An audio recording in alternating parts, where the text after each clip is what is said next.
नावेद मेरा असली नाम है। नावेद का मतलब होता है खुशी का पैगाम, और इस जगह का नाम बॉम्बे 70 कुर्ला वेस्ट। ये मेरा घर है। सारी ज़िंदगी दोस्तों के बीच भी घुमा। 15 साल की उम्र तक बहुत ख़तरनाक दोस्तों के साथ रहा मैं, जिनके साथ बहुत एड़ी चाले मचाए भाई। दुकानों पे से चोरी वोरी करे, और टेनिस क्रिकेट के बॉल ढापे क्रिकेट खेलने के लिए। दुकान वाले को बोले वो अंदर वाली चीज़ चाहिए भाई, वो अंदर गया तो इधर ढक्कन खोले सीधा बॉल गायब।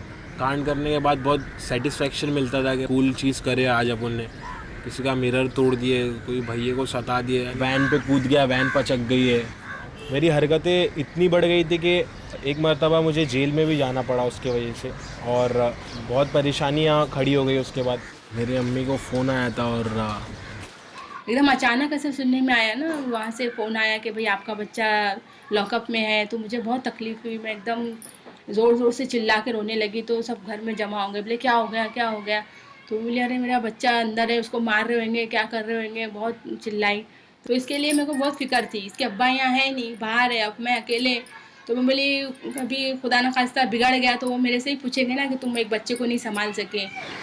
फिर धीरे धीरे मुझे समझ में आ गया कि भाई अगर इस रास्ते को फॉलो करते हैं तो अपना खात्मा बहुत बुरी तरह होने वाला है और ज़्यादा फंसते जाएंगे।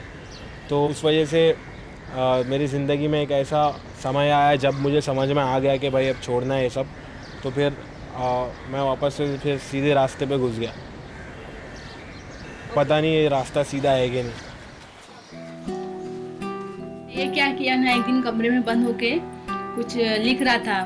दिन भर कमरे में बंद रहता था, कुछ लिखता था। हम लोग बोले क्या कर रहा है क्या कर रहा है, तो बताया नहीं। फिर एक दिन अचानक कई रास्ते हैं तेरे सामने, तेरे नफ्स ने तुझे घेर रखा है।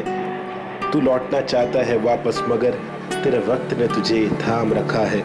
अब तक पूरा न डूबा हो तो लौट जा, तेरे खातिर तेरे रब ने कुछ और इंतजाम रखा है। तो हम लोग बोले अरे ये किसने लिख के दिया। तो बोला मैं खुद ही लिखा, सब मैंने ही किया हूँ। तो हम लोग को हैरत हुई, हमारे इसमें घर में नहीं गाते हैं ना ये सब। नेज़ी नावेद का दूसरा रूप है। नेज़ी जब मैं रहता हूँ तो मैं रैप करने लगता हूँ और काफ़ी ज़्यादा हिप हॉप हो जाता हूँ।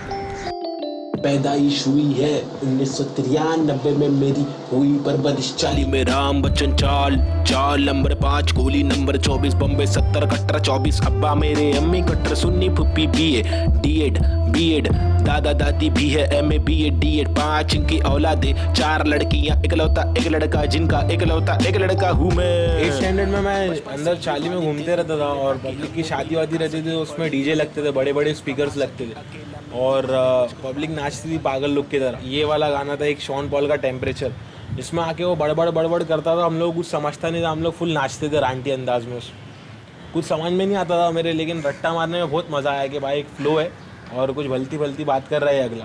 और फिर जाके स्कूल में रिसर्च के वक्त पब्लिक को जमा करके सुनाया भाई वेलुमान द बे टन गोला वन बी किप इन यू वॉर्म गाव ऐसा बका। और पब्लिक बोले भाई क्या बोल रहा है भाई, तो फटाफट एकदम एक नंबर बोलता है। पब्लिक सब कुछ हंसने लगी और लड़कियाँ भी फुल लाइनें देने लगी। बोले अगले को इंग्लिश में रैप करने आता है, बहुत फास्ट बकता है, कुछ तो हार्ड बोल रहा है। तो उसके बाद से ऐसा लगा कि भाई अपने को रैप ही करने का भाई, पब्लिक बहुत खुश हो रही है इससे, अपन रैप ही करते कैसे भी। ये पता नहीं था डरता, ये पता चलेगा तो क्या होगा, माँ को धोखा परंपरा में नो को जो जाहिर होगा। तो चश्मा वो बहुत सारी पब्लिक बोलती भाई तुम्हारे ऊपर सूट होता है। वे फेरोज बोले तुम्हारा गोल चेहरा है ना, उसके ऊपर स्क्वायर वे फेरोज बहुत सेक्सी लगते हो। लेकिन मेरे को इतना हार्ड नहीं लगता, मैं तो सिर्फ अपनी आंखें छुपाने के लिए पहनता हूँ। देखो भाई लोग, ये अपना होम स्टूडियो है और यहाँ पर रखा हुआ आईपैड। अपने को किसी और चीज़ की ज़रूरत ही नहीं पड़ती है, बस इतनी सी इलेक्ट्रॉनिक टुकड़े में अपना सारा काम हो जाता है। कि मैंने एक बीट डाउनलोड किया, उसको लूपिंग पे लगाया, फिर उसके ऊपर मैंने अपनी ज़िंदगी की रीत लिखा और वीडियो उसका आईपैड से बनाया, उसको अपलोड किया इंटरनेट पे। तो 1 लाख व्यूज़ उसके फटफट 1 साल के अंदर हो गया। गाड़ करके झूल करके अपन क्या कर लेते, किसी के मोहताज नहीं रहते, सारा काम अपन खुद से ही कर लेते।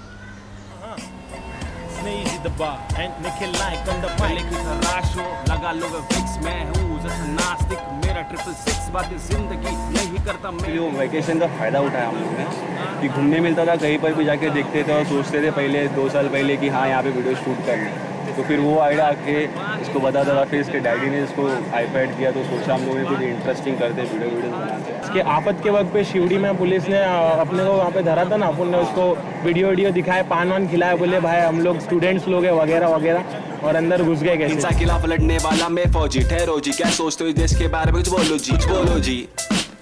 हाँ बोलता हूँ भाई, अपने वतन की मिट्टी पर सरकार तो है छुट्टी पर, करे वादे कसमें झुट्टी पर, इन्हें मुट्ठी बना के दूं मुंह पर, मैं क्यों दूं पर, ये खुद तू कर, अब खुद तू लड़, मैं मुंबई कर, मेरे सर पर बस रैप की धुन सवार।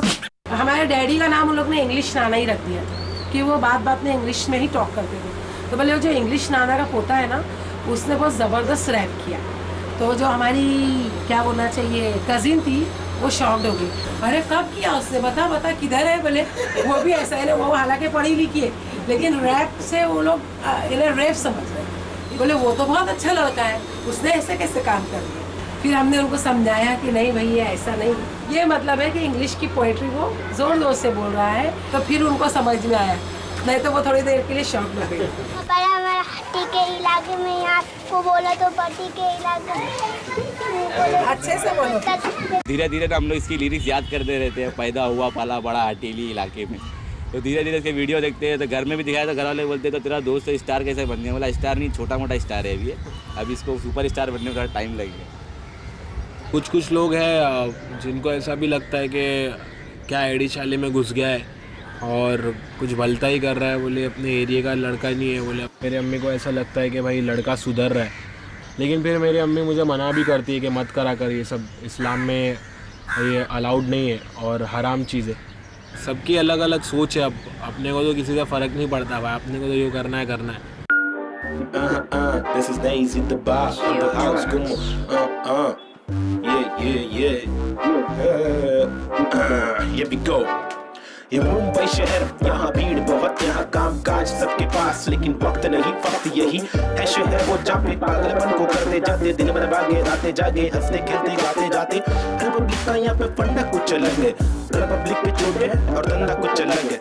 बंदा तू चालाक है, सोचे मेरे जैसा करना, कर ले कोशिश, छोटे बढ़िया वरना जिंदगी है छोटी सी। मैं भी पहले तेरे जैसा एड़े चाले करूँ, मैं भी पहले तेरे जैसा तेरी चाल चलूं, मैं भी पहले तेरे जैसा फुकड़गिरी करूं। सबके लिए ब्रॉडबैंड गाना बहुत जरूरी है, इंटरनेट की सुविधा लगाना बहुत जरूरी है। सबके लिए ब्रॉडबैंड गाना बहुत जरूरी है, इंटरनेट की सुविधा लगाना बहुत जरूरी है। बाबा जरूरी है कि नहीं भाई? अपनी भाईगिरी वाला भाषा में बोलेंगे तो ही समझेगा पब्लिक को, इंग्लिश सब ऊपर से बाउंस जाएगा। तो अब उनने अपनी लैंग्वेज में लिखना चालू कर दिया। सबसे अच्छी चीज़ मतलब यही है कि अभी ये जो कर रहा है और आगे करेगा, बोलता है कि मैं सबकी मदद करना चाहता हूँ। जो मुंबई सेक्टर के लोग हैं, जैसे बेचारे वो परेशान हाल में है ना, जिनको घर नहीं है, और ये पीछे एक भारती नगर है, वहाँ पे भी बहुत लोग परेशान हाल है। तो ये बोलता है मैं आगे बढ़ूंगा तो उन लोग के लिए कुछ करूँगा। तो ये सुन के मुझे बहुत अच्छा लगा। तो कोई भी माँ को अच्छा ही लगेगा कि मेरा बेटा मतलब घर वालों के साथ साथ बाहर वालों के लिए भी फिक्रमंद है।